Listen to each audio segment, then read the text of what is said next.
Hi, Elaine here. After the most recent presidential election, I was feeling disheartened with politics at a national level. In an attempt to keep sane, I began reaching into my backyard to talk with people who were not elected into office about how they were working to safekeep our communities. I wanted to talk about politics from the people.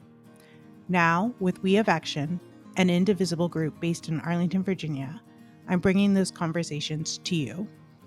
This episode, I'm speaking with Daniela Hurtado, Director of Operations and Programs at Kitchen of Purpose. This is From the People.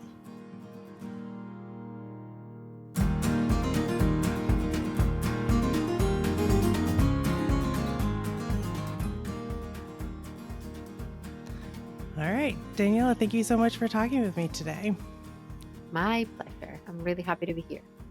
So, I would like to start with how you came to Kitchen of Purpose.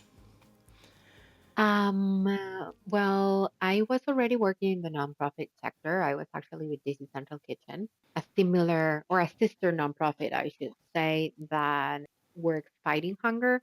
So I was the training program manager over there. We had created a partnership with La Cocina VA, which our former name.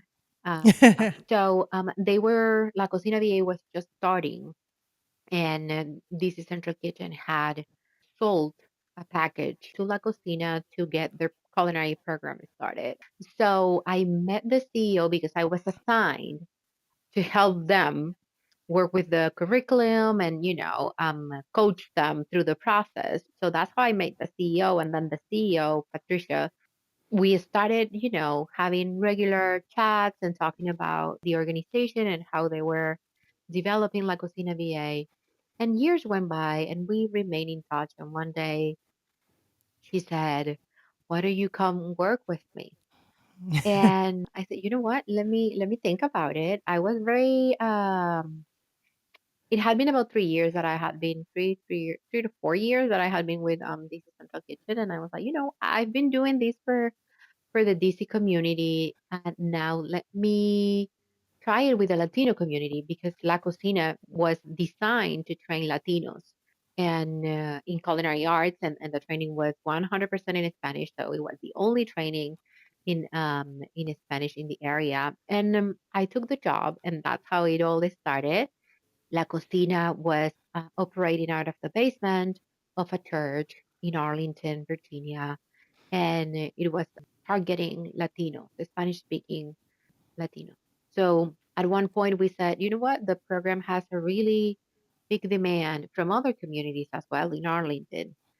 So we decided to expand and translate all of our content and became pretty much bilingual. We were doing training in English and in Spanish.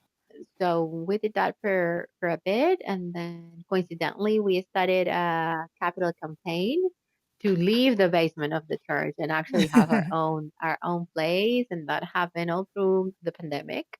And we moved out of there, and then with that, I think that name change happened naturally.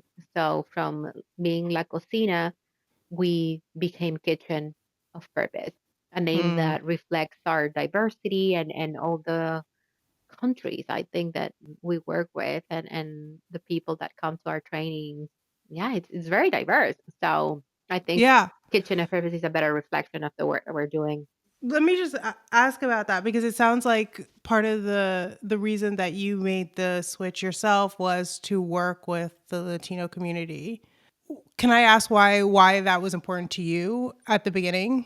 As an immigrant, I wanted to do something for my own community. I am a former chef, Mm, so I've experienced what it is to work in the food and hospitality industry in the States, and how low the wages are, and how folks are mistreated sometimes because yeah. you're the immigrant, you don't speak the language, and you don't have the education. So I'm just gonna pay you very low wages, and I'm gonna abuse you as much as I can. I had seen it. I was living in New York City at the time, and I was a chef instructor during the day at a very fancy culinary school in Manhattan. the Institute of Culinary Education. So I could see on a regular basis, folks that they didn't even care. They were just there, I have the money, Mm, let me just learn a thing or two. And if I don't want to pay attention, it's okay. My parents are paying this, or I'm paying for this, and I have the money, right? So I was seeing that usually during the day or during the weekends, and then when I would go to my shift at the restaurant, I was seeing the complete opposite, mm, right? People that were trying to make ends meet, people that couldn't step up to HR because they didn't speak the language, mm, people that, they would tell you at the restaurant, you know what, you suck it up for tonight and we'll maybe compensate you later for your hard work, not even getting, overtime paid or anything like that. So after seeing that, I knew that there had to be a way for me to contribute in whatever way. I wasn't sure about that. But after seeing that big contrast, I was sure that there was something to be done. So when I moved to DC mm. and I started working in this at this central kitchen, I think it became more clear to me what was my pathway, and that's why when I was invited to join La Cocina, I was like, you know what, this makes sense. I can advocate, and since we work directly with the employers, we can make sure that people are getting decent wages, that are getting benefits, that are being respected. So that was the main factor for me that made me decide, yes, let's try it. So this would be a good time to kind of ask what, if for you to describe what Kitchen of Purpose does. Yeah, sure. So we use the power of food to change lives. And how do we do that? You may be wondering. We offer free culinary training to vulnerable residents of our community that are looking to pursue a career in the food industry. That's our heart and soul, I would say, our culinary training program. It was the program that the organization started with. So we train folks for 8 weeks in house every day, Monday through Friday, 9 to 3 p.m., very hands on. It is very intense because we want to teach them the foundations to be out of here and be employable at any kitchen, right? Now the training has evolved in a way that you are in that class and you're going to hear Spanish and English at the same time.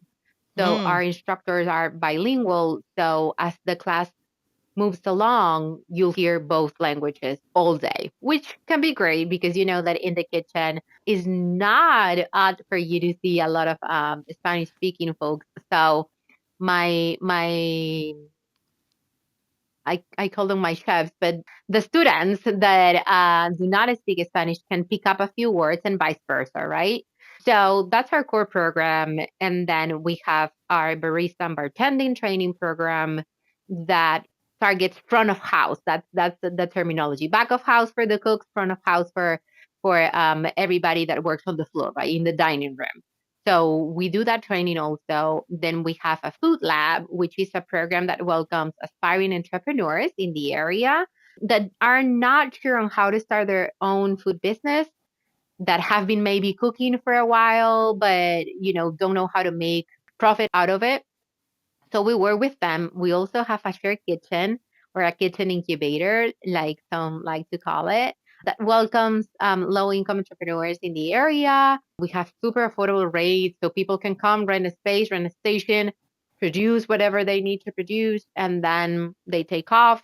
We have a very nice array of businesses. Like we have a chef that does meal prep, but it's for dietary people with dietary restrictions. So it's anti-inflammatory diets and gluten-free and things like that.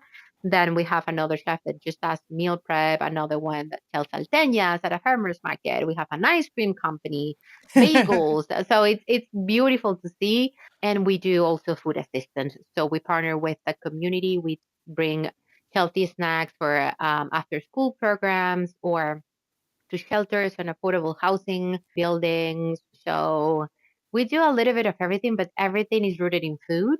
And all the services that we provide to the community are free.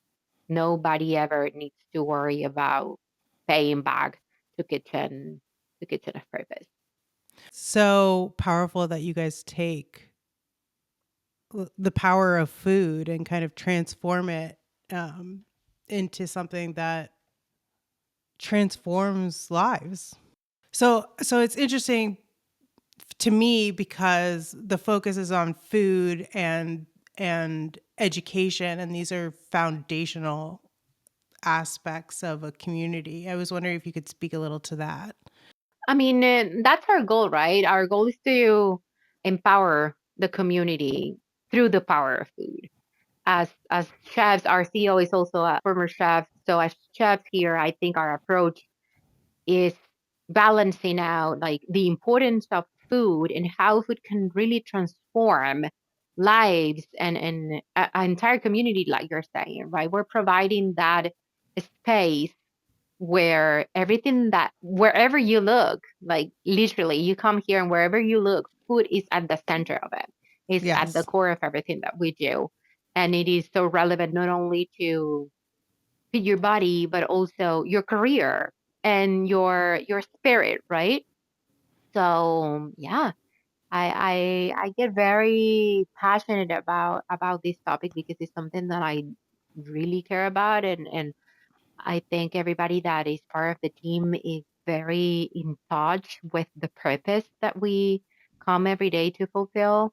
And that's the beauty of it. I think I'm privileged to have a job that I look forward to come in every day and see that transformation on a daily basis. From my experience working in the nonprofit sector, I've seen multiple programs, and I think what makes Kitchen of Purpose so unique and our program so unique is that we do care. It's not just one number for us, is we do get involved in the lives of these, on average, 16 folks that come to us per cohort that want to pursue a career and get employed. And we do learn about their households, who are they living with, what are all those barriers. So we offer a personalized approach that has, I think, the word has spread around the community, and people come to us with an understanding of I think, our approachability, and I think people know that this is a safe place. And at Mm, the same time, with the food assistance programs, we don't want to just send whatever food, frozen food. We just don't do that. We want to offer dignified meals to the community. And I forgot to mention it, but we've recently launched a program that is called Family Meal. We used to have a cafe at our new location. The cafe closed last year because it became more of a burden mm, than a profitable aspect of our social enterprise. So we had to shut it down, but now we have repurposed the cafe and we welcome people from shelters and affordable housing buildings in the area to have a three-course dinner once a month, and it's curated by a local chef from a local restaurant that comes with the food and prepares a delicious menu for for folks that otherwise wouldn't have the opportunity to go to a restaurant and be served. Right? We have volunteers that are the waiters and the waitresses, and we offer, not only delicious food but drink and obviously non-alcoholic, but something to mm. drink and a nice environment. We play music and you see flowers, and it's a really, really nice evening for folks to feel appreciated and dignified, right? That's, I think, our footprint in the community. It's offering a space where everybody feels welcomed and where everybody feels seen and appreciated, whether it is I need to get education and find employment or I need a plate of food. So, yeah, it's not only the education component, like all of our programs have the employment component. So it's not only that you're going to come here and learn and then go back home and, okay, I Right, learned right, that. right. We're very upfront with the clients when they come to us. We let them know you have to be passionate about this industry because our goal is to help you find sustainable employment, Hmm. something that is going to last, something where they're going to offer you career pathways, where they're going to offer you healthcare and pay time off and all of that. So we're very straightforward about it, and folks have to have that sense of commitment and understanding that we have a goal and the goal is common and we're gonna help you get where you wanna go. And I think that has helped us a lot. I think, yeah, yeah, and we just had a graduation last week, and it's amazing to see folks coming and sharing their stories, like how great they're doing at work, and just seeing them with their families and being proud of themselves. We work with a lot of immigrants and women at risk and youth. And believe it or not, I think that for immigrants, the barriers may be different from locals, like from the local community, right?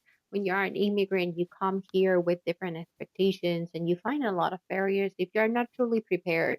But then you come here to this space and you start hearing stories from somebody that has been living here or all their lives, but challenges were, just different. Maybe facing homelessness, or they are facing recovery. Or are returning citizens. So you learn about other stories, other challenges, and that creates its own community, right? Its Yeah. own group of individuals that are all together working towards the same goal.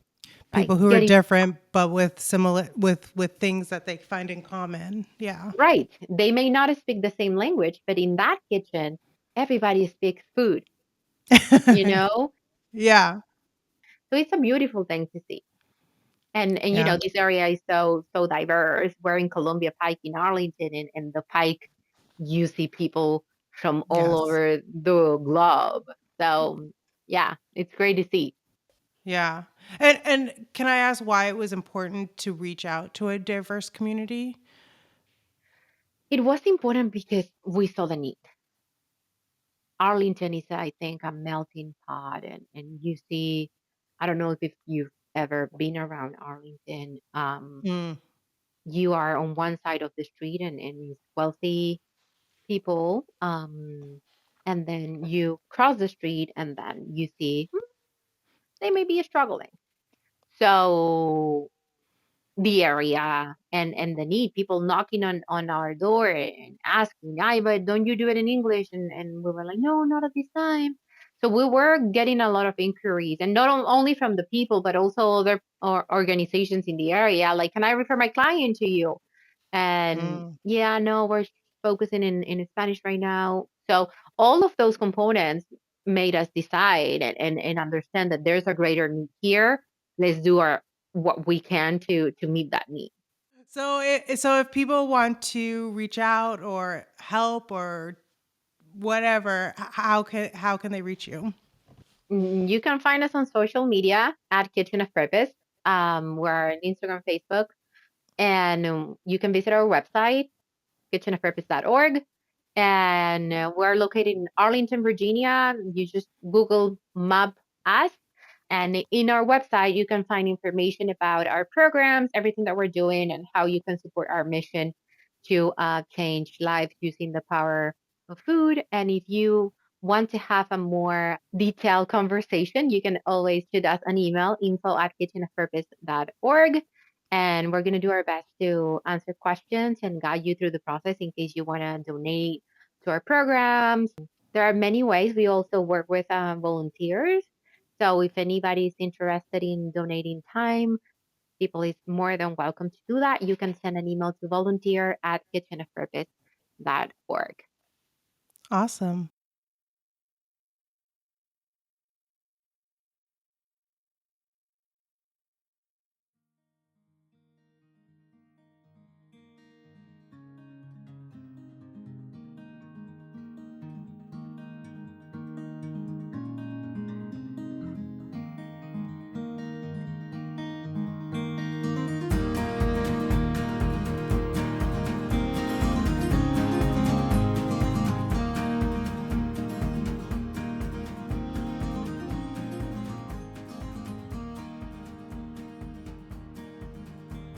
Thanks for listening. If you like what you heard, please subscribe wherever you listen to your podcasts to get our upcoming releases. If you would like to join We of Action, you can go to their website at www.wofava.org or follow them on their various social media links, which are also included in the show notes. You can follow me on Blue Sky at Elaine from Related. See you next time.